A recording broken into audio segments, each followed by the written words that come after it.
El sol de mediados de abril quea implacablemente sobre las calles de Londres mientras Karen Matthews, una ejecutiva de marketing de 42 años originaria de Boston, caminaba con paso decidido hacia el Palacio de Buckingham. Sus tacones resonaban contra el pavimento con la misma determinación que había caracterizado toda su vida profesional. Había volado desde Estados Unidos específicamente para esta ocasión. El 70º cumpleaños de su tía Margaret, quien había servido como institutriz real durante más de 3 décadas. Karen había crecido escuchando las historias de su tía sobre la vida dentro del palacio, los protocolos estrictos, las tradiciones centenarias y el respeto reverencial que se esperaba de todos los visitantes. Sin embargo, nada de eso había preparado a Karen para lo que consideraba una experiencia turística más. En su mente, pagaba como cualquier otro turista y, por tanto, merecía el mismo trato que recibiría en cualquier atracción de Disney World. La cola para ingresar al palacio se extendía por varias cuadras.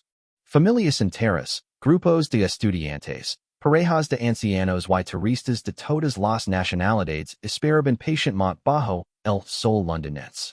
Karen revisó su reloj Cartier por quinta vez en 10 minutos. Su agenda estaba meticulosamente planificada.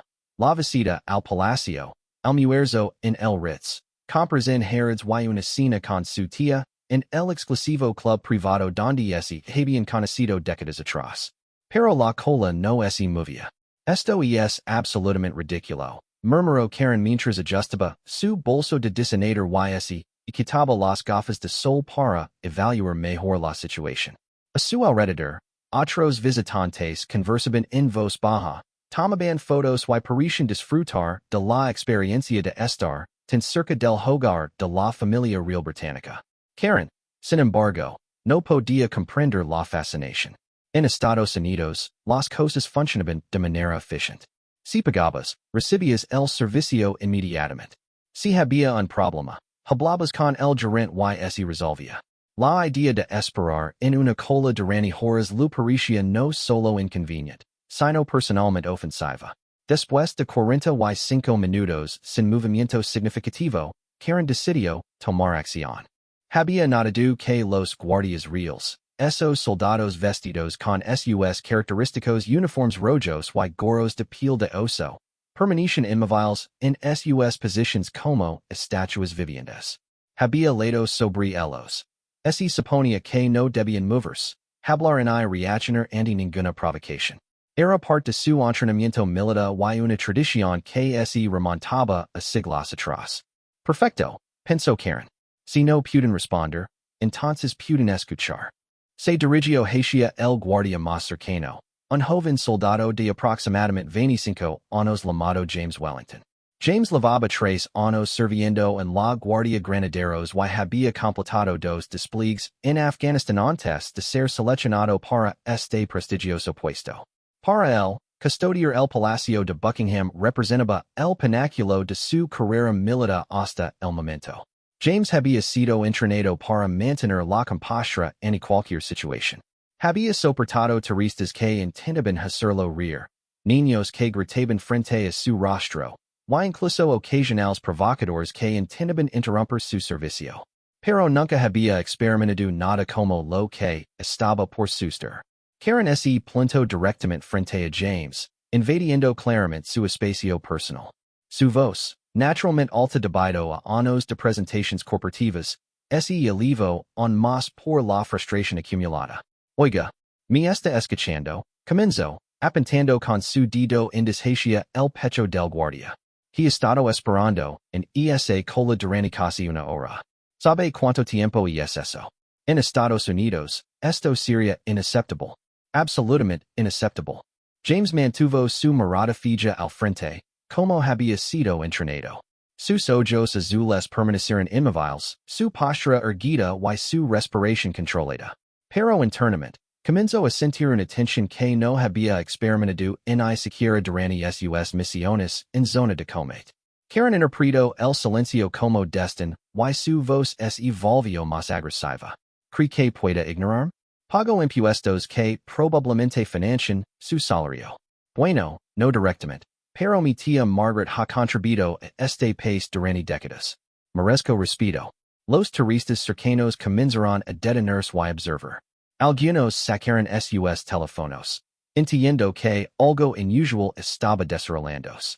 Un grupo de adolescentes franceses susurraba entre ellos, mientras una familia alemana retrocedía lentamente, claramente incómoda con la escalada de la confrontación. ¿Sabe qué? Mira igual si no puede hablar. Pero puede escuchar. Y voy a decir exactamente lo que pienso sobre este servicio patético. Continuó Karen. Su voz era audible para cualquier persona en un radio de 30 metros. James sintió una gota de sudor deslizandos por su frente, oculta bajo el denso gorro de piel de oso.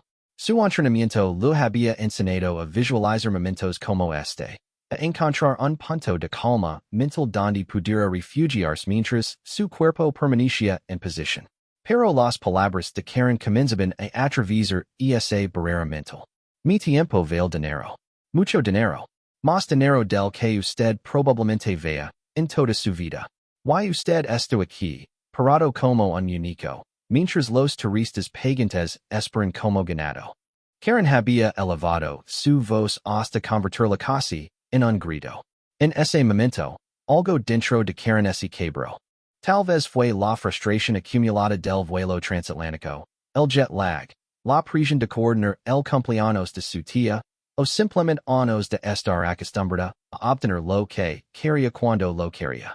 Sin pensarlo, sin considerar las consecuencias, sin darse cuenta de que estaba siendo filmada por al menos una docena de teléfonos, Karen levantó su mano derecha. El sonido del golpe resonó como un trueno en el silencio expectante de la multitud. La palma de Karen había impactado directamente contra la mejilla izquierda de James, justo debajo del borde de su gorro ceremonial. El golpe fue lo suficientemente fuerte como para hacer que su cabeza se moviera ligeramente hacia un lado, rompiendo por primera vez su postura perfecta. Por un momento, el tiempo pareció detenerse. Karen se quedó paralizada, su mano en el aire, sus ojos repentinamente llenos de horror al darse cuenta de lo que acababa de hacer. James permaneció inmóvil, pero algo fundamental había cambiado en su expresión. Sus ojos, que habían estado mirando hacia adelante sin enfoque, ahora se dirigieron directamente hacia Karen. La multitud de turistas había quedado completamente en silencio. Los teléfonos continuaban grabando, capturando cada segundo de lo que se convertiría en uno de los incidentes más documentados y compartidos en la historia moderna del protocolo real británico. Karen comenzó a retroceder lentamente, finalmente comprendiendo la magnitud de su error. Había golpeado a un guardia real británico. No solo había violado siglos de protocolo y tradición, sino que probablemente había cometido varios delitos graves. Sus pensamientos se aceleraron mientras intentaba procesar las posibles consecuencias: arresto, deportación, escándalo internacional, la vergüenza de su familia. Yo no quis. Comenzó a murmurar, pero las palabras se perdieron en su garganta. James Wellington, por su parte, enfrentaba el momento más desafiante de su carrera militar. Todo su entrenamiento le decía que mantuviera la posición, que ignorara la provocación, que permaneciera como la estatua viviente que se esperaba que fuera. Pero algo más profundo, algo humano y personal, había sido activado por el golpe físico y la humiliación pública.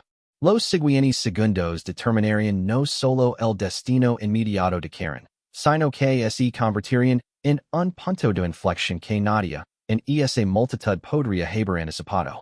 Lo que sucedió después desafió todas las expectativas, rompió protocolos centenarios y cambió para siempre la percepción pública sobre los límites entre la tradición y la dignidad humana.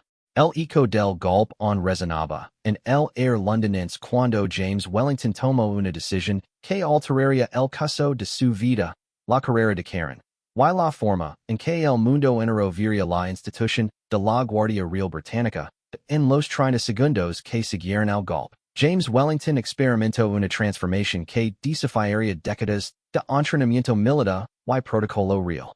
Sus ojos, que habían permanecido fijos en un punto distante durante las 2 horas previas de su guardia, se enfocaron lentamente en el rostro horrorizado de Karen Matthews. Por primera vez en 3 años de servicio como guardia real, James rompió su posición. Pero lo que hizo a continuación sorprendió a todos los presentes, incluida Karen. James comenzó a sonreír. No era una sonrisa de burla o venganza. Era algo mucho más complejo, una mezcla de alivio, liberación y, extrañamente, gratitud. Durante años, había mantenido una máscara de impasibilidad que había comenzado a afectar no solo su servicio, sino su vida personal. El golpe de Karen había roto algo más que el protocolo. Había roto una barrera emocional que James ni siquiera sabía que existía. Gracias, dijo James en voz baja. Sus palabras apenas audibles por encima del murmullo creciente de la multitud. Karen parpadeó repetidamente, convencida de que había escuchado mal. Perdón. James giró su cuerpo completamente hacia ella, una acción que violaba cada regla de su posición. Le dije gracias, señora. Levo 3 años esperando a que alguien me tratara como un ser humano, en lugar de como una estatua. La confesión golpeó a Karen más fuerte que su propia bofetada había golpeado a James. De repente, el guardia real no era una figura de autoridad impersonal o una atracción turística, sino un joven hombre que había estado sufriendo, en silencio bajo el peso de expectativas imposibles. Pero yo lo golpeé. Tartamudeó Karen, sus ojos llenos de lágrimas de confusión y arrepentimiento. Sí, lo hizo, respondió James, quitándose el pesado gorro de piel de oso y revelando un cabello rubio empapado en sudor. Y por primera vez en años, alguien me vio lo suficientemente real como para estar genuinamente enojado conmigo. ¿Sabe cuántas personas pasan frente a mí cada día y actúan como si fuera parte del mobiliario? La multitud se había expandido considerablemente. Turistas de docenas de nacionalidades se aperturban para presenciar este momento histórico. Los teléfonos capturaban cada palabra, cada gesto, cada lágrima que comenzaba a deslizarse por las mejillas de ambos protagonistas de esta escena surreal. Un oficial superior comenzó a abrirse paso entre la multitud, claramente alarmado por los informes de radio, sobre un guardia que había abandonado su posición. El teniente coronel Phillips había servido en el regimiento durante 25 años y nunca había presenciado una violación tan flagrante del protocolo. Wellington, vuelva a su posición inmediatamente, gritó Phillips mientras se acercaba. Pero James no se movió. En cambio, se dirigió directamente a Karen. Mi nombre es James Wellington. Tengo 25 años. Crecí en Manchester. Mi padre era minero antes de que seran las minas. Mi madre es enfermera. Tengo una hermana menor que está estudiando medicina. Serví 2 tours en Afganistán donde 6 morir amigos. Karen escuchaba, fascinada y horrorizada a la vez. Las lágrimas corrían libremente por su rostro mientras James continuaba. Cuando volví de mi segundo despliegue, tenía pesadillas. No podía dormir. No podía conectar con mi familia o amigos. Cuando me ofrecieron este puesto, pensé que sería perfecto. Nada de comete, nada de decisiones de vida o muerte. Solo estar parado y lucir impresionante para los turistas. El teniente coronel Phillips había legado el círculo interior de la multitud, pero algo en la intensidad del momento lo detuvo. Había presenciado muchas situaciones de crisis durante su carrera, pero nunca había visto a un soldado bajo su mando experimentar lo que claramente era un momento de catarsis emocional profunda. Pero me equivoco, continuó James. Estar parado aquí, día tras día, siendo invisible, siendo tratado como un objeto, comenzó a sentirse peor que cualquier cosa que hubiera experimentado en zona de comete. Al menos Ali, era un ser humano enfrentando otros seres humanos. Karen encontró su voz temblorosa. James, yo no tenía idea. Pensé que usted se allegian a hacer esto. Pensé que era solo un trabajo. Lo es, respondió James con una risa amarga.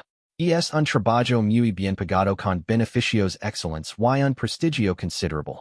Es el tipo de trabajo que hace que tu familia se sienta orgullosa. Pero nadie me preparo para la soledad existencial de ser tratado como una atracción turística durante 8 horas al día. Un reportero de la BBC, que había estado cubriendo un evento cercano, luego corriendo con su equipo de cámara.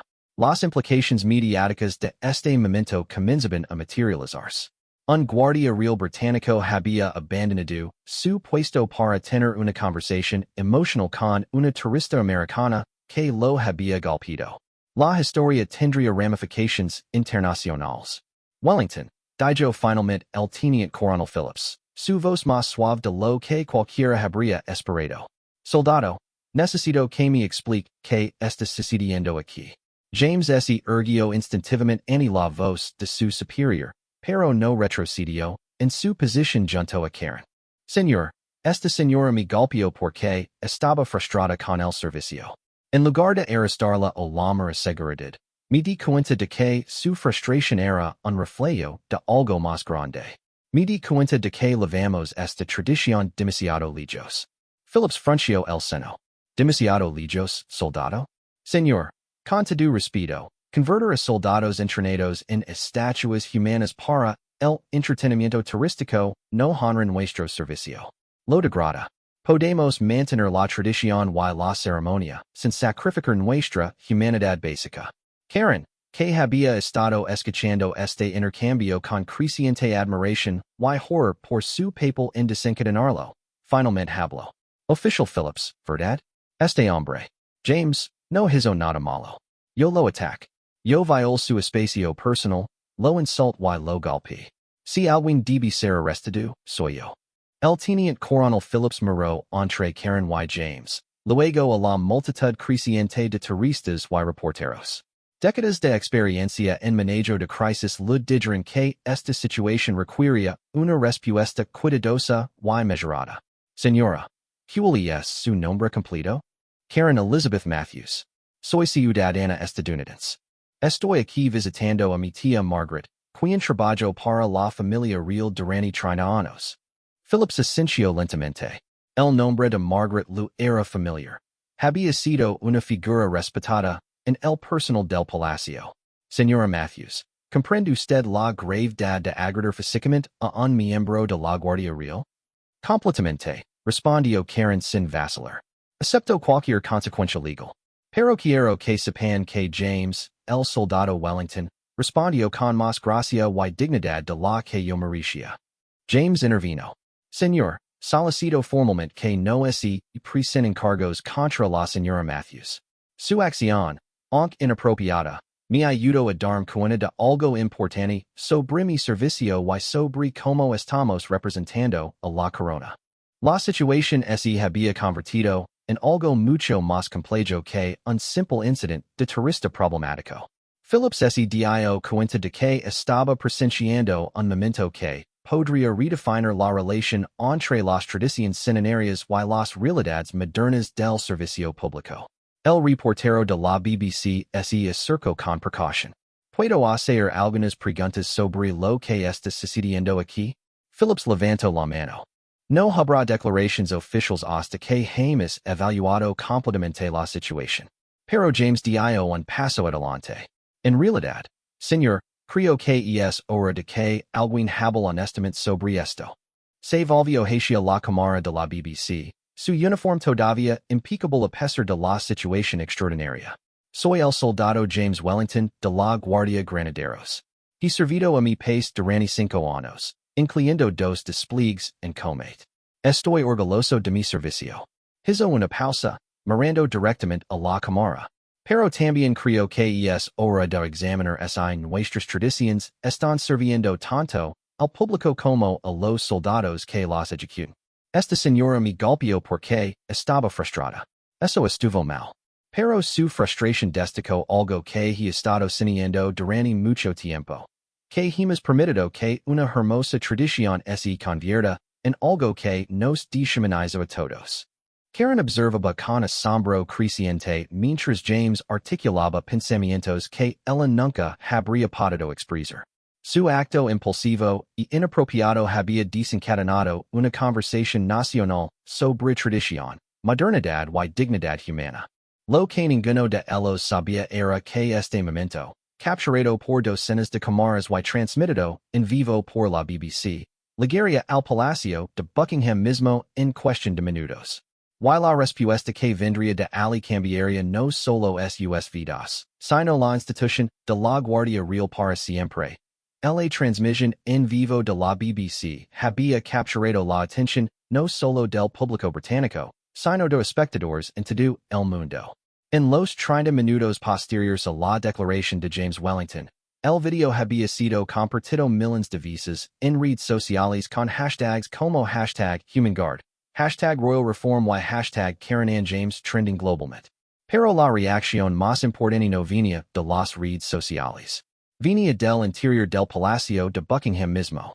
Lady Catherine Pemberton, secretaria privada principal de la reina, había estado observando la transmisión desde su oficina ornamentada cuando su teléfono comenzó a sonar. Era una llamada directa de los apartamentos privados reales. Lady Pemberton, dijo la voz familiar al otro lado de la línea. ¿Ha visto usted la situación que se está desarrollando en nuestras puertas? Sí, su majestad. Estamos evaluando la mejor respuesta. No hay nada que evaluar, respondió la reina con una firmeza que había caracterizado sus 70 años de reinado. Ese joven soldado está diciendo la verdad. Y esa mujer americana, por más inapropiada que haya sido su acción, ha expuesto algo que hemos ignorado durante demasiado tiempo. Lady Pemberton tomó notas rápidamente. Era raro que la reina diera instrucciones tan directas sobre asuntos operacionales. Quiero que organice una reunión inmediata con el joven Wellington y con la señora Matthews. Aquí, en mis apartamentos privados. Esta tarde. Su majestad, ¿está segura? El protocolo seguir que. Catherine, la interrumpió la reina. He estado observando a estos jóvenes soldados durante décadas. He visto como el peso de nuestras tradiciones a veces puede convertirse en una carga, en lugar de un honor. Y es hora de escuchar. Mientras esta conversación extraordinaria tenía lugar dentro del palacio, la situación afuera continuaba desarrollándose de maneras inesperadas. James había terminado su declaración improvisada a los medios y ahora enfrentaba la realidad de las consecuencias de sus acciones. El teniente coronel Phillips lo había relevado oficialmente de su puesto y lo había ordenado reportar para una revisión disciplinaria inmediata. Karen, por su parte, había sido detenida por la policía metropolitana, de manera notablemente Johnny dadas las circunstancias. Sin embargo, antes de que pudiera ser transportada para su procesamiento formal, legó un mensaje que cambió todo. Disculpe, señora Matthews, dijo el inspector Davies, acercándose con una expresión de confusión profesional. Acabó de recibir una llamada muy unusual del Palacio de Buckingham. Parece que su majestad desea reunirse con usted esta tarde. Karen se quedó completamente inmóvil. La reina? ¿Quiere reunirse conmigo? Después de que golpea su guardia? Eso parece, señora. Y también ha solicitado la presencia del soldado Wellington. James, que había estado preparándose mentalmente para enfrentar corte marcial y posible expulsión del ejército, no podía procesar lo que estaba escuchando. Inspector, dijo el teniente coronel Phillips, ¿está usted absolutamente seguro de esta información? Señor, la llamada vino directamente de Lady Pemberton, secretaria privada principal. No hay error. Durante las siguientes 3 horas, tanto Karen como James fueron transportados al interior del Palacio de Buckingham a través de entradas privadas, evitando las multitudes de medios que se habían congregado afuera. Karen llamó a su tía Margaret, quien estaba simultáneamente horrorizada por las acciones de su sobrina y fascinada por el desarrollo de los eventos. Karen, querida, había dicho Margaret durante su breve llamada telefónica. En 30 años de servicio real, nunca he visto nada como esto. Pero es la reina quiere ver. Y es porque vi algo en esta situación que el resto de nosotros podríamos estar perdiendo. A las 4 de la tarde, Karen y James se encontraron sentados en un salón privado adyacente a los apartamentos de la reina, esperando una audiencia que ninguno de los dos había imaginado posible cuando se despertaron esa mañana. Karen lavaba el mismo vestido de diseñador que había usado para lo que se suponía que sería un simple tour turístico, pero ahora esencia completamente inadecuada para encontrarse con la soberana británica. James había cambiado su uniforme ceremonial por su uniforme de servicio regular, pero su mente aún procesaba la surrealidad de toda la situación. ¿Crees que estamos en problemas graves? Murmuró Karen. James consideró la pregunta. Honestamente, creo que estamos más allá del tipo usual de problemas. Esto es algo completamente diferente. Cuando se abrieron las puertas y Lady Pemberton los escoltó al salón privado de la reina, ambos serían transportados a un mundo donde el protocolo y la informalidad se mezclaban de maneras imposibles. La reina, una mujer de 95 años se presencia lenaba la habitación con décadas de autoridad y experiencia. Los recibió con una sonrisa que era tanto maternal como majestuosa.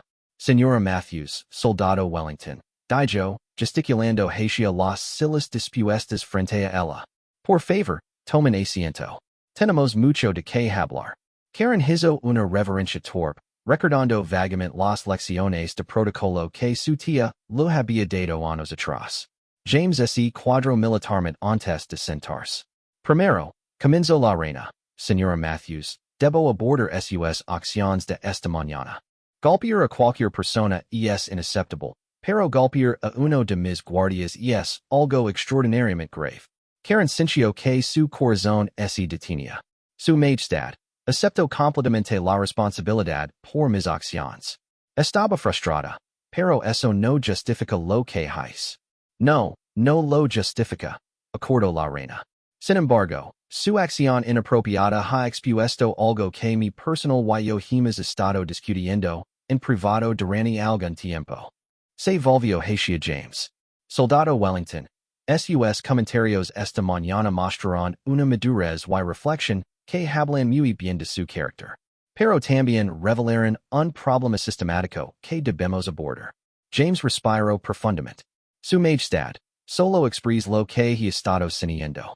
No pretendía criticar la institución o la tradición. Oh, pero si criticast, joven, respondió la reina con una sonrisa suave. Why tenías razón al hacerlo? Las tradiciones deben servir a las personas, no esclavizarlas. Durante la siguiente hora, la conversación que siguió sería recordada como uno de los momentos más extraordinarios en la historia moderna de la monarquía británica. La reina reveló que había estado recibiendo informes sobre el bienestar psicológico de los guardias durante meses. Varios soldados habían solicitado traslados después de periodos relativamente cortos de servicio, citando la tensión psicológica de mantener la inmovilidad absoluta durante horas. James, dijo la reina, ¿qué cambios sugerirías que mantuvieran la dignidad y tradición de tu posición mientras respetaran tu humanidad? James había pensado en esta pregunta durante años, pero nunca imaginó que tendría la oportunidad de responderla directamente a la soberana. Su Majestad, creo que los guardias podrían tener periodos de interacción controlada con el público. Responder preguntas básicas sobre la historia del palacio, proporcionar direcciones, incluso simplemente reconocer la presencia de los visitantes con un asentimiento. Mantendríamos la solemnidad y el respeto, pero recuperaríamos nuestra humanidad. Karen, que había estado escuchando con creciente asombro, encontró la valencia para hablar. Su Majestad, como la persona que causó este incidente, ¿puedo sugerir algo? La reina asintió. En Estados Unidos, tenemos guardias ceremoniales en lugares como la tumba del soldado desconocido. Mencionan su dignidad y respeto, pero también hay momentos estructurados donde pueden interactuar educativamente con los visitantes. Tal vez algo similar podría funcionar aquí. La reina consideró ambas sugerencias cuidadosamente. Soldado Wellington, ¿estarías dispuesto a trabajar con mi personal para desarrollar un programa piloto que implementa estas ideas? James casi no podía creer lo que estaba escuchando. Sería un honor, su Majestad. Why, Señora Matthews, continuó la reina. Aunque sus métodos fueron completamente inapropiados, sus observaciones sobre la eficiencia del servicio al cliente tienen mérito. Estarías dispuesta a consultar con nosotros sobre cómo mejorar la experiencia de los visitantes sin comprometer la seguridad o el protocolo. Karen S. Cincio Abrumada. Su Majestad. Después de lo que hice esta mañana, no merezco esa oportunidad. Querida, dijo la reina con gentileza. Todos merecimos la oportunidad de convertir nuestros errores en algo constructivo. 6 meses después, el protocolo Wellington Matthews fue implementado oficialmente en el Palacio de Buckingham. Los guardias reales ahora tenían periodos designados durante su servicio, donde podían interactuar educativamente con los visitantes, proporcionando información histórica y direcciones básicas. Las colas fueron reorganizadas para un flujo más eficiente. Se implementaron periodos de descanso regulares para los guardias. James fue promovido a sargento se convirtió en el coordinador principal del nuevo programa. Su historia inspiró cambios similares en otras residencias reales y sitios ceremoniales en todo el Reino Unido. Karen regresó a Estados Unidos, pero mantuvo su consultoría con el Palacio Real. Estableció un programa de intercambio cultural que trajo prácticas de servicio al cliente americanas al Reino Unido mientras introduce tradiciones británicas de protocolo y ceremonia a instituciones estadounidenses. Su historia se convirtió en un caso de estudio en escuelas de negocios sobre cómo los conflictos inesperados pueden catalizar innovaciones positivas. Pero más importante, se convirtió en una lección sobre cómo los momentos de conexión humana genuina pueden trascender las diferencias culturales y las jerarquías institucionales.